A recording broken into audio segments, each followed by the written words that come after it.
Para jenazah korban penembakan di Malaysia Rabu kemarin tiba di tanah air. Tidak lama setelah jenazah tiba di rumah duka, langsung dimakamkan keluarga di dekat rumah korban.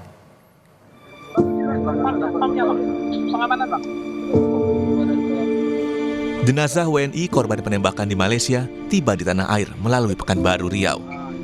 Jenazah korban langsung dibawa ke rumah duka dan dimakamkan di Pulau Rukat, Bengkalis, Riau. Penyerahan jenazah dilakukan oleh PJ Gubernur Riau, Rahman Hadi, dan Direktur Perlindungan WNI Kementerian Luar Negeri, Yuda Nugraha.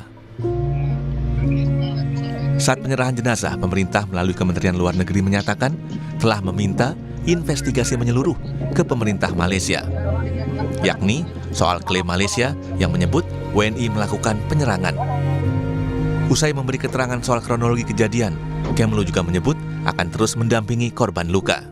Kita mendapatkan informasi pengakuan dari para WNI yang selamat bahwa tidak ada penyerangan tersebut. Yang tentu ini perlu menjadi bahan bagi proses penyelidikan lebih lanjut, dan oleh karena itulah Bapak Menteri Luar Negeri dalam pernyataannya sudah menyampaikan bahwa kita mendorong adanya proses penyelidikan secara menyeluruh terhadap insiden ini. Apakah penggunaan kekerasan atau kekuatan yang mematikan ini sudah sesuai prosedur, ataukah ada kemungkinan penggunaan kekuatan yang berlebihan atau excessive use. Rabu malam, jenazah Basri, korban penembakan aparat Malaysia, tiba di rumah duka di Rupat, Kabupaten Bengkalis, Riau. Tak lama setelah jenazah korban tiba, jenazah langsung dimakamkan di pemakaman dekat rumah korban. Tim Liputan, Kompas TV. Saat ini kita telah terhubung dengan adik kandung korban warga negara Indonesia yang menjadi korban penembakan oleh aparat maritim Malaysia di Riau atau Bengkalis, Riau. Untuk saat ini kami telah terhubung dengan adik korban bernama Azrai. Selamat siang Pak Azra.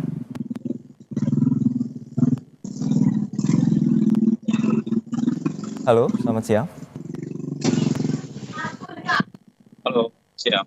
Ya, Pak Azra, kami dari Kompas TV turut berduka dan prihatin atas peristiwa yang menimpa keluarga Anda untuk saat ini. Pak Azra, untuk saat ini bagaimana kemarin proses dari pemulangan korban dan juga pemakaman, apa saja yang telah diberikan bantuan oleh pihak-pihak dan otoritas terkait hingga saat ini? Proses pemulangan jenazah alhamdulillah sudah sampai ke tempat almarhum, dan lalu setelah itu langsung kami rapor dan perbuatan keluarga yang disertakan alhamdulillah dari kementerian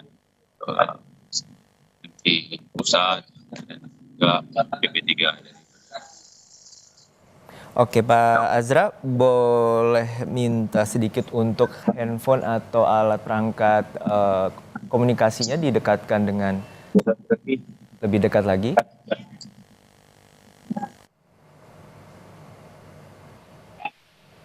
Ya, siang Pak Azra. Siang. Ya, Pak Azra, proses pemakaman sudah berlangsung dan sebelumnya juga sudah ada bantuan. Saat ini seperti apa komunikasi dengan pihak Pemda ataupun juga dengan pihak Kemlu untuk terkait dengan proses hukum yang tengah berjalan? Bisa diulang Pak, coba diulang kembali. Coba diulang kembali Pak. Oke, untuk saat ini keluarga tentu prihatin dengan peristiwa yang terjadi. Sebelumnya bisa diceritakan Pak Basri ini atau korban sebelumnya meninggalkan wilayah atau meninggalkan rumah kemudian bekerja di Malaysia sejak kapan Pak?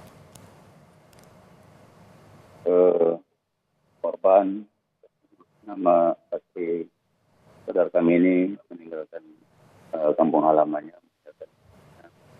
Diperhitungkan di dalam 2 bulan sampai 4 bulan yang lalu.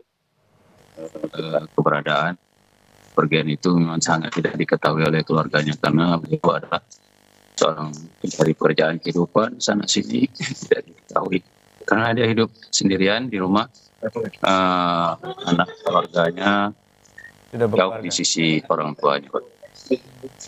Pak Basri ini usia berapa kalau boleh tahu, Pak? 50 tahun betul? Kalau dalam kiraan 54 tahun, Pak. 58 tahun. Terakhir berkomunikasi 54. Oh 54, oke. Terakhir berkomunikasi dengan Pak Basri sejak kapan, Pak? Saat berada di Malaysia? Untuk terakhir ini memang tidak ada istilahnya komunikasi yang dekat, tidak ada langsung. Pokok dalam sekitar 4 bulan yang lalu itu keberangkatan dia pun tidak diketahui oleh keluarga. Siapa yang diikutinya, kemana arah kerjanya, apa pekerjaannya, kita pun sangat tidak mengetahui secara rinci dan akurat. Tapi sebelumnya pernah bepergian juga ke Malaysia yang Bapak ketahui?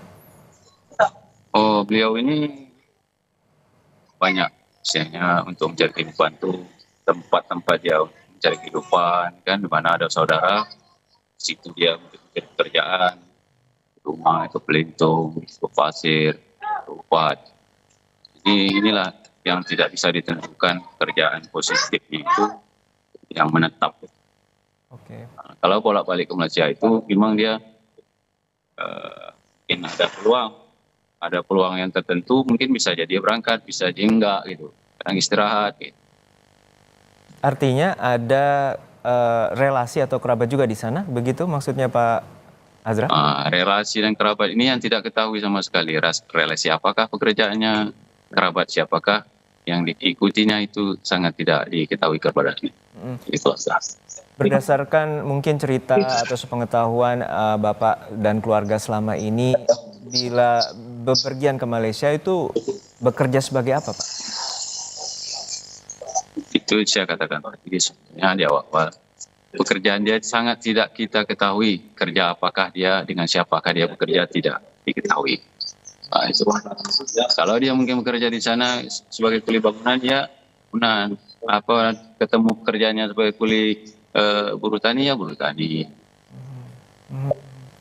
Untuk saat ini Pak Basri tinggal sendiri dan anak-anak mereka seperti apa sebenarnya untuk mengetahui bahwa bapaknya juga bekerja di Malaysia?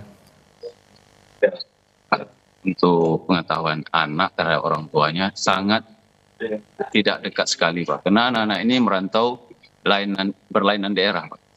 Satu ada yang di Rohil, satu ada yang di Pekanbaru. Jadi tidak tentu kehidupan orang tuanya, sangat tidak diketahui, tidak koneksi di dalam berinteraksi keluarga dia sendiri. Nah, untuk bepergian ke Malaysia sendiri kan tentu membutuhkan biaya. Apakah Bapak mengetahui biaya dari mana dan kemudian Pak Basri kemudian bisa berangkat dan kemudian mencoba peruntungan di Malaysia? Sangat sekali yang itulah yang tidak bisa kita ketahui, apakah dia berangkat itu mempunyai biaya, apakah enggak, apakah ada pinjam biaya, tidak tahu sama sekali. Yang penting dia sana sini bisa dia bekerja, mungkin ada relasi kawan, itu pun tidak kita ketahui. Pinjamkah dia untuk sebagai transportasi kan gitu. Terakhir berkomunikasi sekitar 3 atau 4 bulan lalu, apa saja cerita yang sempat dikomunikasikan kepada Bapak?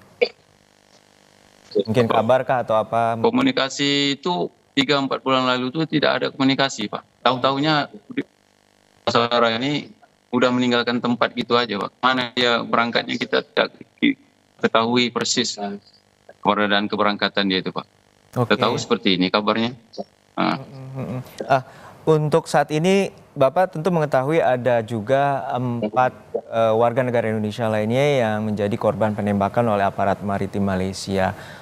Apakah Bapak juga mengetahui siapa saja mereka dan juga apakah juga memiliki keterkaitan atau mengenal setidaknya dari wilayah tempat tinggal Bapak saat ini? Untuk temannya atau kawannya satu Malangan ini saya nggak mengetahui, Pak, siapakah orangnya, di mana kau tempatnya, nggak tahu saya, Pak.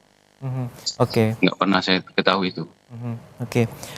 Terakhir ini memang dugaan penembakan oleh aparat maritim Malaysia ini berlebihan dan kemudian menyebabkan Bapak Basri ini menjadi korban penembakan. Lalu seperti apa harapan keluarga terutama menuntut keadilan dan apa saja yang telah diupayakan oleh tim pendampingan hukum yang sudah berkomunikasi dengan pihak keluarga?